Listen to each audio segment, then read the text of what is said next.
Hello everyone.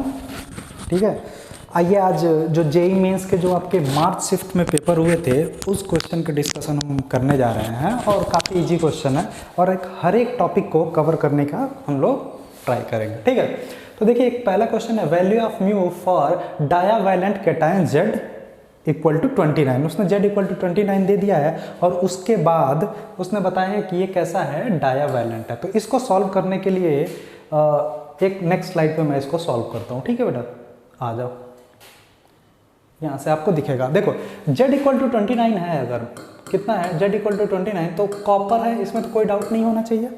ठीक है, तो अगर कॉपर है तो इसमें आपको कोई डाउट नहीं है। और म्यू उसने पूछा है तो म्यू की वैल्यू आपको पता है। ऐसे क्वेश्चन मैंने बार बार कराया है, इसलिए कराया है कि अगर एक आप छोड़ोगे तो अगले शिफ्ट में पूछ देता है बोर मैग्नेटॉन को। ठीक है, लेकिन हमको क्या पूछा है कि कॉपर पे +2 के बारे में, इसके म्यू की वैल्यू पूछी है। तो कॉपर का जो इलेक्ट्रॉनिक कॉन्फ़िगरेशन होता है बेटा वो क्या होता है, डायरेक्ट लिख रहा हूँ 3d10 एंड 4s1 टाइप का कॉन्फ़िगरेशन होता है। 29 में आपको पता है ये डी फुलफिल होता है और एस। अब डायावैलेंट यानी दो पॉजिटिव चार्ज हम मुझे करना है, तो एक पॉजिटिव चार्ज कहाँ से जाएगा, यहाँ से, तो यहाँ से जाएगा तो क्या हो जाएगा बेटा 0। और ये जब हटेगा ये अगर मैं बात करूँ इसको तो यहाँ पे हो जाएगा D9।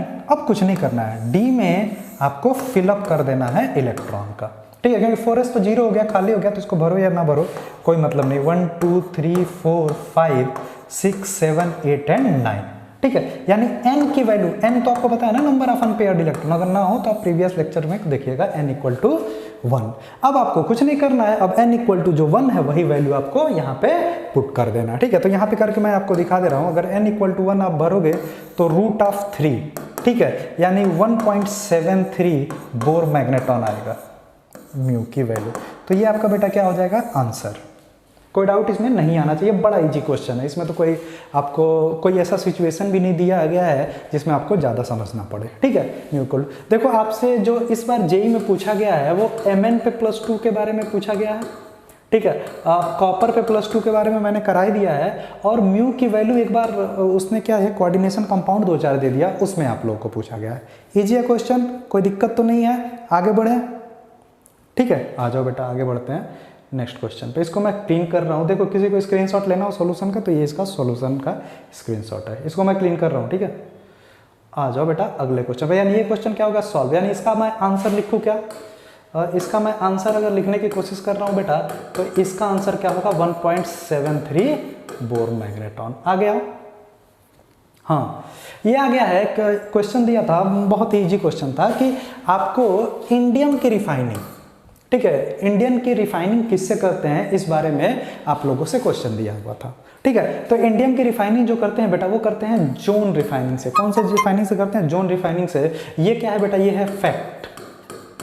क्या है, फैक्ट है। तो इसके बारे में आप ज़्यादा नहीं, आपको याद रखना है। दूसरी चीज़, जोन रिफाइनिंग के बारे में एक बात और जान जाइए कि जो बेटा सेमी कंडक्टर्स होता है ना, सेमी कंडक्टर्स, उसके लिए ये प्रीफर होता है। दूसरी चीज़ आप याद रखिएगा कि थर्ड ए के, किसका, थर्ड ए के कुछ एलिमेंट होते हैं, ठीक है, जिसमें इसकी रिफाइनिंग का यूज करने जाता है। और इंडियम को आप लोग देखेंगे तो उसी ग्रुप में आ जाएगा। ठीक है, तो आप लोग याद करिएगा। अच्छा, दूसरी चीज़ है कि सर और कैसे हमको पता चलेगा कि और कैसे नहीं करते हैं, किसको करते हैं, तो ये तो आपको पता लग गया ना कि ये जोन रिफाइनिंग है और ये क्या है बेटा, फैक्ट है। ठीक है, अब मैं आप लोगों को बारी बारी से सबको बता दे रहा हूँ कि आपको और किसकी रिफाइनिंग के बारे में कैसे जानना है। ठीक है, बाकी अगर वेन के बारे में मैं पूछूँ, किसके बारे में, वेन, तो वेन किसके लिए होता है बेटा, TI, ZR और HF। ठीक है, TI, ZR और HF ये एक ही ग्रुप में आते हैं। डी ब्लॉक में जाओगे तो वहां पे आपको मिल जाएगा। अच्छा, इसका रेडियस का ऑर्डर थोड़ा करिएगा। ठीक है, TI, ZR और HF के रेडियस का ऑर्डर करने के। Zone refining, semi conductor, distillation. Distillation बेटा वहां पे करेंगे जहां पे बॉइलिंग पॉइंट का डिफरेंस हो। किसका डिफरेंस हो बेटा, बॉइलिंग पॉइंट का। अगर बॉइलिंग पॉइंट का डिफरेंस आ रहा है तो वो क्या होगा, डिस्टिलेशन। लिक्वेशन, लिक्वेशन वहां पे करते हैं जहां पे किसका डिफरेंस हो, मेल्टिंग पॉइंट का डिफरेंस हो।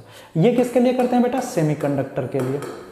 ठीक है, तो अब आपका आगे का टास्क है कि डिस्टिलेशन किस किस के लिए यूज़ करते हैं ये आप पता लगाइएगा। अच्छा, उसी हिसाब से मैंने एक आप लोगों को अभी आगे मैं क्वेश्चन भी कराऊंगा, आपको समझ में आ जाएगा, लेकिन अभी तक के लिए आप डिस्टिलेशन याद रखिएगा कि किसके लिए करते हैं। आप ट्रांजिशन एलिमेंट में जाएंगे, जो डी ब्लॉक वाला है उसी में दिखेगा ट्रांजिशन वाला करता है या नॉन ट्रांजिशन वाला। इतना हिंट काफ़ी है। तो बेटा ये एक ईजी क्वेश्चन था, इस पर कुछ आप लोगों को ज़्यादा दिमाग नहीं लगाना था। ठीक है, तो ये क्वेश्चन हो गया। आइए अगले क्वेश्चन पे। In which of the following more than one type of bond length. ठीक है, ये एक बेहतरीन क्वेश्चन माना जाता है। अच्छा, ये CF4 है, क्या है CF4, ये है SiF4, ये है SF4 और ये क्या है बेटा XeF4। ठीक है, ये अच्छा क्वेश्चन था, बेहतरीन क्वेश्चन था, और ये क्वेश्चन मैंने आप लोग को कराया हुआ है बॉन्ड लेंथ और बॉन्ड ऑर्डर का। ठीक है, तो इस क्वेश्चन को करने के लिए आप क्या करोगे, अगर ऐसा क्वेश्चन करना है तो आप क्या करोगे। आप सबसे पहले, आपको मैं बता रहा हूं कि हाँ, आइए ऐसा क्वेश्चन करने के लिए आप क्या करोगे। सबसे पहले आप CF4 को ले लो। किसको ले लो बेटा, CF4 को, CF4। तो सबसे पहले आपको क्या करना है बेटा, इसके हाइब्रिडाइजेशन पे बात कर लेनी है। इसका हाइब्रिडाइजेशन क्या होगा, sp3, और sp3 में इसका परफेक्ट टेट्राहेड्रल बनेगा, यानी जितने भी इसके बॉन्ड लेंथ होंगे सारे के सारे सेम है। sp3 में ये यानी इसमें सिर्फ एक ही टाइप का बॉन्ड है, और क्वेश्चन में क्या पूछा है कि मोर than one type of bond length. उसने क्या पूछा है, मोर देन वन, यानी इसमें क्या हो गया, सारे बॉन्ड लेंथ इक्वल है। ऐसे ही आप किसका बात करेंगे, SiF4 का। CF4 को हटाओ, क्या हटाता हूं, ठीक है, ये आओ SiF4 का भी वही सेम है, जैसा CF4 वैसा ही कौन सा SiF4 बनाने की कोशिश करिएगा। ठीक है, उसके बाद आ जाइए, जो अगला उसमें है वो है SF4 और XeF4। ठीक है, कौन है, SF4 और XeF4। तो पहले मैं XeF4 के बारे में बता दे रहा हूं। ठीक है, अब XeF4 हाइब्रिडाइजेशन पे चार, इसके 1 2 3 4 5 6 7 8 बॉन्ड कितने बनाने हैं बेटा, 4। तो 1 2 3 और ये क्या हो गया, 4 फ्लोरीन लग गया, 4 फ्लोरीन लग गया। और 4 फ्लोरीन अगर लग गया है बेटा, तो आपको पता चल गया है इसका हाइब्रिडाइजेशन तो 4+2 होगा ना, आपको पता है ना, 4+2 यानी sp3d2 टाइप का होगा। और क्या क्या आ गया इसमें, आ गया है मेरा लोन पेयर। तो एक लोन पेयर इधर ऊपर रहेगा, एक लोन पेयर नहीं, ये Xe है, xenon है। ठीक है, अब देखो अकॉर्डिंग टू VSPER जितना ऊपर से आपका दबाव पड़ रहा है उतना नीचे से, यानी जितना ऊपर से रिपल्सन है उतना नीचे से रिपल्सन हुआ है, और इक्वेटोरियल पे बॉन्ड लेंथ सबका सेम होता है। तो इस केस में भी सबके बॉन्ड लेंथ सेम होंगे। लेकिन अब जो मेरे पास जो लास्ट ऑप्शन बचता है according to my question, SiF4। क्या बचता है बेटा, SiF4, जो मेरा करेक्ट आंसर है SF4। ठीक है, तो इसके बारे में मैं डिस्कशन कर रहा हूं, यहां पे आ जाओ। ठीक है, बेहतरीन है। SF4 के बारे में मैं डिस्कस करूंगा। तो सबसे पहले मैं क्या निकालूंगा, इसका हाइब्रिडाइजेशन। तो 1 2 3 4 5 6, तो बॉन्ड कितने बटने हैं बेटा, 4। और ये यानी कॉम्बिनेशन किसका हुआ, 4+1 का। 4+1 बोले तो sp3d टाइप का हो गया, इसमें कोई आपको टेंशन की ही बात नहीं है, sp3d टाइप का हो गया। अब sp3d टाइप का असर हमको पता है कि इसका इमेज कैसे बनता है। तो इसका इमेज अगर आपको बनाना हो तो देखो, ये सल्फर होता है, कैसा होता है सल्फर। अगर मैं देखूं तो मेरे पास 3 पोजीशन है। ठीक है, 3 पोजीशन पे, एक पोजीशन पे कौन आएगा बेटा, लोन पेयर। एक पोजीशन पे कौन आएगा, लोन पेयर, और एक फ्लोरीन यहाँ आ गया, एक फ्लोरीन यहाँ आया। ये क्या है, अगर मैं इसकी बात करूं तो ये आपका इक्वेटोरियल पोजीशन पे है। ठीक है, और एक्सियल पोजीशन पे एक फ्लोरीन ऊपर और एक फ्लोरीन नीचे। तो हमको क्या पता होता है कि अगर मेरे पास हाइब्रिडाइजेशन है sp3d, कौन सा हाइब्रिडाइजेशन है, sp3d, तो जो मेरा एक्सियल का ऑर्बिटल लेंथ होता है वो ज़्यादा होता है और इक्वेटोरियल का ऑर्बिटल लेंथ कम होता है। यानी इसमें देखोगे अगर ये A है और ये क्या है बेटा, B है, एक्सियल और इक्वेटोरियल बॉन्ड लेंथ का, तो एक्सियल का बॉन्ड लेंथ बड़ा होता है और इक्वेटोरियल का बॉन्ड लेंथ क्या होता है, छोटा होता है। ठीक है, इसके बारे में मैंने बताया। इसका एक बेहतरीन एग्जांपल है जो आप हमेशा करते हो, लास्ट लेक्चर में हमने किया था, PCl5 का ब्रेकिंग। ठीक है, अगर इसका शेप के बारे में अगर बात कर देगा तो आप क्या बता दोगे, इसका शेप सीसॉ। ये भी एक स्लॉट में आप लोगों को पूछा गया है। यानी हमारा अगर करेक्ट आंसर के बारे में मैं बात करूं तो मेरा करेक्ट आंसर क्या हो जाएगा बेटा, SF4। कोई भी डाउट इस क्वेश्चन में नहीं आना चाहिए, बेहतरीन क्वेश्चन है। अच्छा, SF4 पे तुम स्टार लगा लेना। SF4 पे 3-4 क्वेश्चन पूछे जाते हैं। पहला इसका हाइब्रिडाइजेशन पूछा जाता है, दूसरा इसका शेप पूछा जाता है, और तीसरा इसका बॉन्ड लेंथ के बारे में जो इसने पूछा है। इसने पूछा है मोर देन वन टाइप, यानी एक बॉन्ड लेंथ A मिले और एक बॉन्ड लेंथ B मिले। बाकी सब लोगों में क्या था, सबका बॉन्ड लेंथ इक्वल आ रहा था। आ जाओ नेक्स्ट क्वेश्चन पे। ठीक है, next question, order of bond dissociation energy in F2Cl2Br2I2, triple star question है ये। आपको हर एक साल ये क्वेश्चन पूछता है, ठीक है। इसके साथ साथ एक और क्वेश्चन लिख लो ना यहीं पे कि फ्लोरीन है, क्लोरीन है, ब्रोमीन है और आयोडीन है, इसका गेन एंथैल्पिक ऑर्डर, किसका ऑर्डर, गेन एंथैल्पिक ऑर्डर इसका सॉल्व करना, ये भी इस साल पूछा गया है, ठीक है। अगर आप प्रीवियस लेक्चर वगैरह देखोगे या फिर नोटबुक देखोगे तो ये दोनों क्वेश्चन मैंने आप लोगों को कराया हुआ था। तो आपको किसका, इसका गेन एंथैल्पिक ऑर्डर निकालना है, बाकी का मैं बता रहा हूँ, ठीक है। ये आ जाओ, ट्रिपल स्टार क्वेश्चन है F2Cl2। अच्छा, दूसरी चीज है कि इसको फैक्ट से भी बताया जा सकता है, ठीक है। अगर फैक्ट्स के बारे में बात करोगे तो Cl2, ठीक है, फिर Br2, फिर कौन आता है बेटा F2 और फिर कौन आता है I2। ये मेरे पास ये बॉन्ड डिसोसिएशन एनर्जी का ऑर्डर होता है, ठीक है।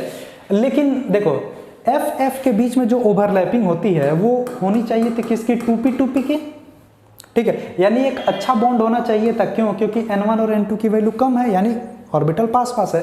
लेकिन प्रॉब्लम ये है फ्लोरीन के साथ ये दिक्कत है बेटा कि फ्लोरीन और फ्लोरीन अगर बॉन्ड बनाने जा रहे हैं तो प्रॉब्लम ये है कि इसके पास इतने ज़्यादा इलेक्ट्रॉन है, छोटा साइज है और 6 इलेक्ट्रॉन है, छोटा साइज है 6 इलेक्ट्रॉन है, ठीक है। बॉन्ड तो बना लेते हैं लेकिन जो इनका इंटर इलेक्ट्रॉनिक रिपल्सन होता है, वर्ड ये यूज करेंगे असर्शन रीजन में, इंटर इलेक्ट्रॉनिक रिपल्सन।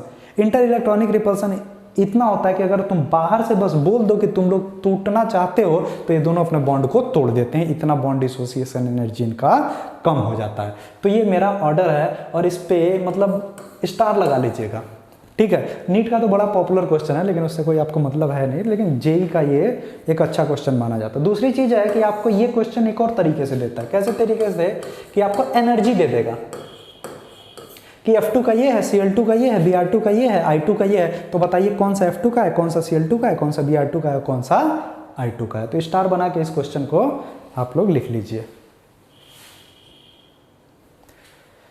ठीक है। अब आ जाइए अगले क्वेश्चन पे, correct shape of I3 minus. मुझे नहीं लगता कि इस क्वेश्चन को कराने की आपको जरूरत है, correct shape of I3 minus. फिर भी अगर आप लोग को डाउट है तो ये क्वेश्चन मैं करा दे रहा हूँ, लेकिन ये क्वेश्चन बहुत बार मैं क्लास में कराया हूँ, ठीक है। ये हो गया I3, ठीक है। और I3 माइनस में मैं आपको डायरेक्ट बता दे रहा हूँ कि यहाँ पे है लोन पेयर, यहाँ पे बेटा क्या है लोन पेयर, और यहाँ पे क्या है लोन पेयर, और I3 माइनस ओवर आता है। शेप होता है बेटा इसका लीनियर, ये ऑप्शन में दिया था कि लीनियर टेट्राहेड्रल, और ये कैसे तरीके से निकालते हैं। ये क्वेश्चन मैंने अभी इसको ज़्यादा नहीं डिस्कस कर रहा हूँ क्योंकि 1-2 लेक्चर पहले आप देखोगे शेप एंड हाइब्रिडाइजेशन जहाँ पे मैंने बताया था वहाँ मैंने इसको डिस्कस किया था। I3 माइनस क्लियर है क्या ये point, the correct shape of I3 minus linear, ठीक है। बहुत ही पॉपुलर क्वेश्चन है ये। अगला आ जाओ, हाँ, ऑर्डर ऑफ IP, ये अच्छा क्वेश्चन है, ठीक है। Order of IP in MgAl Si P and S, ये आप लोगों के पास एलिमेंट दिया गया है, ठीक है। तो सबसे पहले आओ आयनाइजेशन एनर्जी का अगर तुम रिकॉल करोगे तो कैसे करना है उस पे आओ, ये आ जाओ। Mg कौन से ग्रुप का है बेटा, ये सेकेंड डे ग्रुप का है, कोई दिक्कत नहीं है हमको, ठीक है। फास्फोरस के पास जाओगे तो फास्फोरस कौन सी फैमिली से बिलोंग करता है बेटा, नाइट्रोजन फैमिली से बिलोंग करता है। कौन सी फैमिली से बिलोंग करता है, नाइट्रोजन फैमिली से। अब प्रॉब्लम यहीं पे आके फंस जाती है कि इसको हम सॉल्व कैसे करते हैं। तो सॉल्व करने में क्या होता है कि देखो नाइट्रोजन जो होता है उसका हाफ फील्ड कॉन्फ़िगरेशन है, ठीक है। और उसकी फैमिली वाले जितने लोग हैं, फास्फोरस को देखोगे भले ही उसके पास 3D खाली है लेकिन है तो अभी भी वो हाफ फील्ड ना। तो जो एक स्टेटमेंट है, आप नोट कर लीजिए या इसको याद रखिए कि जो नाइट्रोजन फैमिली वाले होते हैं उनका आयोनाइजेशन एनर्जी उनके अगल बगल, यानी अगर ग्रुप 15 का है तो ग्रुप 16 और ग्रुप 14 दोनों से ज़्यादा होता है। ये आप लोगों में असर्शन रीजन में एक स्टेटमेंट पूछा गया है जेईई एडवांस में, ठीक है, कि अगर ग्रुप 15 का है तो इसका क्या 14 और 16 दोनों से ज़्यादा होता है, तो हाँ दोनों से ज़्यादा होता है। तो अब ये बस दो चीज़ों को आपको डिकोड करना है, आपके पास आंसर चला आएगा, ठीक है। जो आपसे क्वेश्चन एक और पूछा गया है पहले वहाँ से मैं आपको ला रहा हूँ, इसके बारे में पूछा जाता है कि एक सिलिकॉन भी आपके साथ ऐड कर देता है कि इसका आयोनाइजेशन एनर्जी का ऑर्डर बताओ। तो देखो आयोनाइजेशन एनर्जी का अगर ऑर्डर बताओगे तुम तो Na का सबसे कम, सोडियम का सबसे कम, Mg सेकेंड डे से बिलोंग कर रहा है तो यानी इसका हाई, ठीक है। सेकेंड डे क्यों, एक्स्ट्रा स्टेबिलिटी मिल जाती है क्योंकि इसका 2s2 भरा हुआ है, 3s2 भरा हुआ है, ऐसे कर करके आप नीचे तक जाओगे तो सेकेंड डे वाले थोड़े से ज़्यादा स्टेबल होते हैं। यानी इतना ऑर्डर तो तुमको मिल गया है, अब तो कोई प्रॉब्लम ही नहीं है। तीसरा यहाँ पे जहाँ फंसने वाले थे उससे तो नहीं है, पार करा दिया गया है। आइए अब इस क्वेश्चन को सॉल्व कर लेते हैं, ठीक है। इसका मतलब ये है कि अगर वहां से मैं जाऊं तो सर एल्युमिनियम का सबसे कम होगा, ठीक है, और एल्युमिनियम से ज़्यादा किसका होगा, Mg, और Mg से ज़्यादा किसका होगा, Si का, सिलिकॉन का। और फास्फोरस और सल्फर बचे ग्रुप 15 का ग्रुप 16 से स्लाइटली, ऐसा नहीं बहुत ज़्यादा होता है, बहुत कम ज़्यादा होता है। और वो आपको डेटा अगर दिया हो, डेटा वाला क्वेश्चन, तो वहाँ से आप कर सकते हैं। सिलिकॉन के बाद सल्फर और सल्फर के बाद फास्फोरस, ठीक है। इसमें इसने क्या किया है क्वेश्चन पूछने के लिए, जेई वालों में यही एक स्मार्ट तरीका है उनके पास, ठीक है। इसने क्या किया, इसने आपसे 2 क्वेश्चन पूछ लिया आयोनाइजेशन एनर्जी का। जनरल ट्रेंड क्या होता है कि आपको सोडियम से लेके सिलिकॉन तक एक बार पूछता है और सिलिकॉन से लेके क्लोरीन तक एक बार पूछता है, लेकिन इसने क्या किया, बीच से उठाया, Mg से उठा के सल्फर तक। देखो उसके पास कोई क्वेश्चन है नहीं जो बनाएगा, जितना मैंने आपको कराया है बस उतने में ही उसका गेम है, ठीक है। तो अगर आपको दोनों कॉन्सेप्ट आते हैं तो आपके सामने आंसर है, नहीं आता है तो नहीं आंसर है। बस आप नोटबुक पढ़ेंगे और ये सारे क्वेश्चन आपको कराए हुए हैं। मैंने जो आपको नोटबुक में क्वेश्चन कराया हुआ था, आप देखोगे तो मैंने इसका अलग कराया था, यहाँ से सोडियम लेके, और सिलिकॉन के बाद का अलग कराया हुआ है। और इसने क्या किया, दोनों मिक्स करके पूछ दिया। स्मार्ट बच्चे तो हो ही तुम लोग, ठीक है। आओ, हाँ ये क्वेश्चन है, बड़ा इजी क्वेश्चन है, ठीक है। इसने इंटीजर टाइप का ये क्वेश्चन आया था, ठीक है। इंटीजर टाइप में उसने ये पूछा था कि नंबर ऑफ एम्फोटेरिक ऑक्साइड, इसने पूछा था नंबर ऑफ एम्फोटेरिक ऑक्साइड नहीं, क्योंकि इसमें हाइड्रोक्साइड है। इसने पूछा था कि इसमें कितने ऐसे हैं जिनका एम्फोटेरिक बिहेवियर है। कैसा है बेटा, एम्फोटेरिक बिहेवियर है। तो एम्फोटेरिक बिहेवियर को शॉर्टकट में याद करने का मैंने बताया, पंजाबे अली गाना, ये याद है, सुनावे कार में, ठीक है। ये मैं ट्रिक आपको बार बार बताता हूं जो याद करने का तरीका है, ठीक है। इसमें आप कुछ नहीं कर सकते हो, ठीक है। फैक्ट्स हैं जो आपको याद रखना होता है, और ये क्या होता है बेटा, एक्सपेरिमेंटल वैल्यूज होती है। अब बोलोगे सर फैक्ट है, इनऑर्गेनिक है, तो इसको याद करें, रटे नहीं। क्यों नहीं रटोगे, क्योंकि जैसे ही जिंक की प्रॉपर्टी आप पढ़ोगे आपको तुरंत पता लग जाएगा कि ये ऑक्साइड इसका कैसा होता है और के कंपेयर में। जैसे ही एल्युमिनियम के इंडिविजुअल ग्रुप में पढ़ोगे तब आपको इंडिविजुअल समझ में आता है, ठीक है। जैसे एल्युमिनियम का इंडिविजुअल जब थर्ड डे पढ़ोगे तो आपको वहां पे पता चल जाएगा कि एल्युमिनियम कैसे एम्फोटेरिक इन नेचर होता है। एल्युमिनियम के बारे में जो क्वेश्चन बार बार पूछता है वो किसके बारे में पूछता है, Al2O3 के बारे में। अब तुम्हारे सामने आंसर है कि सर इसमें से कौन है, तो देखिए ना Be है, तो Be कितनी जगह आया है, 2 जगह। तो इंटीजर टाइप में 1 और 2, 2 तो आंसर होगा। Ba कहीं है क्या, नहीं है। Sr है कहीं है क्या, नहीं है। अगर ऐसा नहीं है तो मेरा आंसर क्या होगा, इंटीजर टाइप में 2। आपको क्या क्लिक करना था बेटा, जो आपको भरना था वो भरना था 2, और यही इसका आंसर है, ठीक है। कंफ्यूजन इसलिए था क्योंकि इसमें इसने Ba दे दिया था। तो आपको याद रखना है कि Be है या Ba है। Be और Ba दोनों सेम ग्रुप के हैं, एक टॉप पे आता है, एक बॉटम पे आता है, ठीक। तो ऐसा कोई इसमें टफ टास्क था नहीं जो आपको समझ में ना आए। ये आइए, ये थोड़ा सा क्लासिकल क्वेश्चन है। आप नोटबुक देखोगे तो मैं बता सकता हूं आपको कि नोटबुक में ऐसे क्वेश्चन मैं आपको बार बार कराया हूं, ठीक है। मैंने तो ऐसे क्वेश्चन आप लोगों को कराए हुए हैं जो एकदम फैक्चुअल आए हुए हैं क्वेश्चन है, और उसी बेस पे इसने जेई में ये क्वेश्चन पूछ दिया था, एकदम आपका कॉपी पेस्ट था। मैंने आपको क्वेश्चन में क्या लिया था, जो इसने 2 लिखा है यहाँ पे 2p4, उसको मैंने n लिखा था। और इसको फिर अगर मान लो मैथमेटिक्स के स्टूडेंट हो, इतना तो पता ही है, अगर ये n है, n = 2 है, तो 1 क्या होगा, n-1 होगा। बस इतना ही आपको समझना था। और मैंने n और n-1 पे क्वेश्चन किया था। क्वेश्चन सॉल्व करने के 2 तरीके। पहला तरीका ये है कि आपको बार बार ढूंढना है स्टेबल कॉन्फ़िगरेशन। तो ये 2p3 है, हाफ फिल्ड है, और 1s2 2s2, इसमें भी सल्फर के पास फुल फिल्ड है, ये है।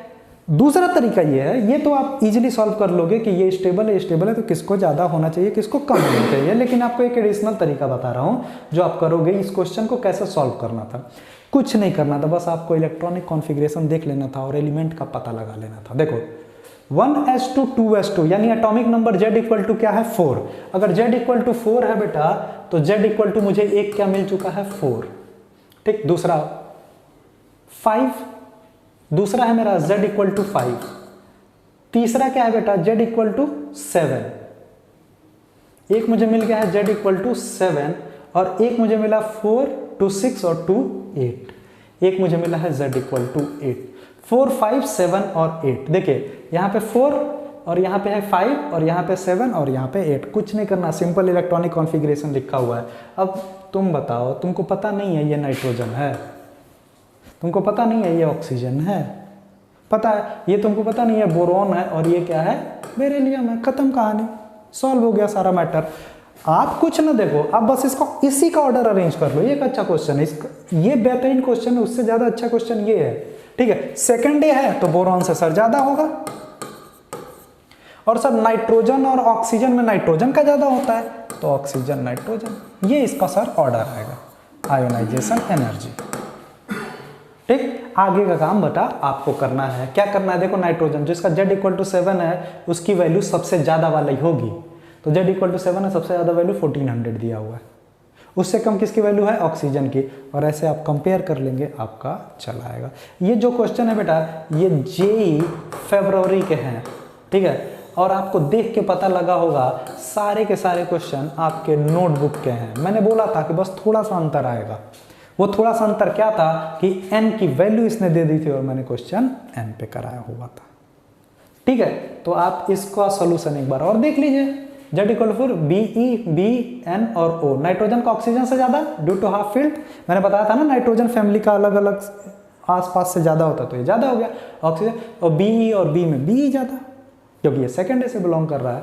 इजी क्वेश्चन था, ऐसा कोई टफ टास्क था नहीं जो आपको ना है, ठीक है। तो ये क्वेश्चन थे, आगे के क्वेश्चन हम लोग करेंगे। आपको जिस टॉपिक में डाउट हो बेटा वो आप टेक्स्ट कर दीजिएगा, उस टॉपिक का क्वेश्चन मैं करा दूंगा। मुझे अब जो लगता है कि आपको क्वेश्चन कराने चाहिए, अब वो मुझे आपको D ब्लॉक के और P ब्लॉक के रिएक्शन के क्वेश्चन कराने चाहिए, ठीक है। अगर आपकी भी यही राय है तो आप लोग बताइएगा, इसके रिएक्शन के क्वेश्चन हम लोग करा देंगे। आपको कुछ नहीं करना, ऐसा कुछ नहीं है जो आप लोगों ने नहीं लिखा है, आपको बस क्वेश्चन देखना है और आपको उस क्वेश्चन को मुझसे जल्दी सॉल्व करना है, ठीक है, विथ एक्सप्लेनेशन। क्यों? क्योंकि भैया जेईई मेंस आपका हो चुका है क्वालिफाई, 2 अटेम्प्ट है, वो बस आपका रैंक इंप्रूव करने के लिए है, आपको एडवांस तक जाना है, और एडवांस बिना नॉलेज के होगा नहीं, ठीक है, तुक्केबाजी में एडवांस नहीं आएगा, क्लियर।